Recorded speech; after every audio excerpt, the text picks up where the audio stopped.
বিচুরিয়া গ্রামের প্রবেশের মুখেই রয়েছে মা দলদলি কালীর অবস্থান এবং সেই মায়ের পুজো উপলক্ষে শুরু হয়ে গেছে মেলা। এই মেলা প্রত্যেক বছর একদিনের জন্য হলেও এবছর 5 দিনের জন্য আয়োজিত হয়েছিল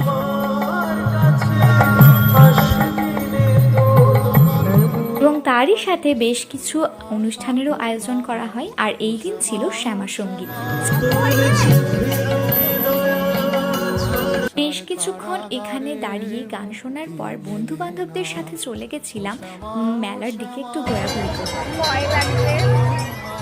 এরপর মামিশাকে কোম্পানি দেওয়ার জন্য উঠে তো পড়েছিলাম এই নৌকা দোলনাটাতে, কিন্তু আমি প্রায় 5-6 বছর পর এরকম কোনো রাইডসে চাপছি আর আমার খুব ভয় লাগছিল, কিন্তু খুব এনজয়ও করেছি। তো আমার বন্ধুরা চাপে এটাই। তো চলো আজকের মতো এতটাই, বাই।